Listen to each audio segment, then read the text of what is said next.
Hey guys, this is Matt Brady from Revenly. One of the things I wanted to walk you through today was our SDR call script template. So rather than using a script, I've worked in companies where we have, 5, 6 page scripts. There's been 30-page scripts where it's like a workflow. What I found is the best way to do it is actually to just have a one-page script. So it's one page that's really simple for the BDR or SDR to follow. And what I found with using this is it forces the SDR to actually think for themselves and learn about the company instead of just learning a script without actually learning, what the company does or how this affects that and that sort of thing. And ultimately, we want the SDRs and BDRs to become entrenched in the company to really learn and understand how things operate. We want them to have questions and go to operations or finance or marketing and ask about certain things and how parts of the company can work so that eventually when they're becoming an AE and they get promoted, they already are a step ahead and they don't have to go learn a bunch of product knowledge. So the way I've designed this script and how we like to use this is that essentially we want the SDR or BDR to start in the middle of the script. So if I zoom in here, you'll see that we have this introduction section. So this is essentially, what we're using to kick off the call. So they're doing a cold call out to a prospect, and they're asking if this is a bad time for a meeting. Hopefully the answer is no, and then the script kind of progresses there. And I won't go into details on each section because I know it's quite tedious and very customized to your company. But we start with the introductory section, and then from there we can actually work ourselves around the sheet. So essentially, usually from introduction, they might go into assessment questions, and based on kind of the prospect that's answering the call, they can work around the sheet depending on what they're dealing with, right? So after the assessment questions, they might have someone on the phone who knows nothing about the industry, and that's going to be very different to talk to someone like that versus someone who is very familiar with your product or service that you're offering. So someone who knows nothing about the industry, they go here. If somebody automatically is quickly going into competitors, we have a competitor section here so that the SDR can think on their feet and speak quickly about the competitors and how to deal with that and how to deal with that objection and handle it properly. We have a quick overview of the products and services. So maybe they're a new BDR, SDR, and they're still not quite familiar of all the products and services that we offer here at the company, I should say.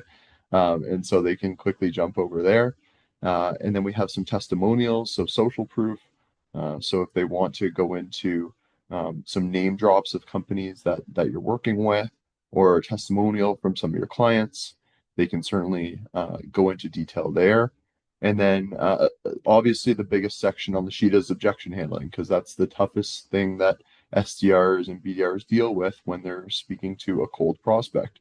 So, you want to have a few of your most common questions there, and then all the different ways that the SDR or BDR could answer those questions so that they can effectively move the deal along and hopefully get to a meeting booked or sending information or whatever your goal of the call is. At the top of the sheet, we also have our top differentiators.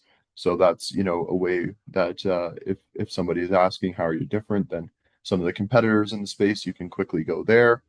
And then we lastly have our closing with agenda in the top left corner. So how the BDR can go about actually closing the meeting, so they can set an appointment, get the individuals or the prospects phone number when they're available, what their calendar is looking like, and things like that.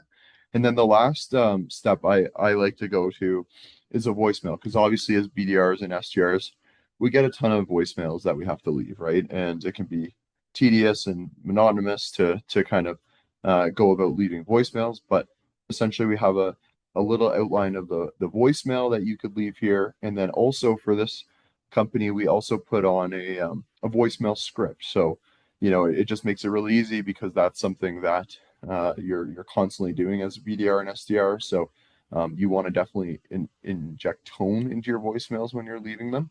But this is something that the SDR and BDR can really follow. And so usually I put this on the back of the one pager so that the SDR and BDR can read it in kind of large font. And usually after 2 or 3 days of cold calling, they're going to memorize this anyways, and they won't even need to look at it. So this is kind of the strategy we use for SDR and BDR scripts. I think it's really valuable because the goal is not just to have someone who's really efficient at cold calling, but obviously your best BDRs and SDRs are going to progress into AEs or maybe customer success managers somewhere else in the company that can close business. And you want them to get them on the right foot of learning about the company, not just putting a script in front of them for them to read all the time. So, with this, they might mess up on their first few calls and, a few weeks of cold calling. They might have to go and ask a lot of questions to different departments in the company, but that's really what you want because you're developing the person, they're learning, and they're really learning about the company and getting involved in a role where they're going to be successful for your sales team later on. If you like this video, please like, share, subscribe, and if you have any questions, feel free to drop them in the chat.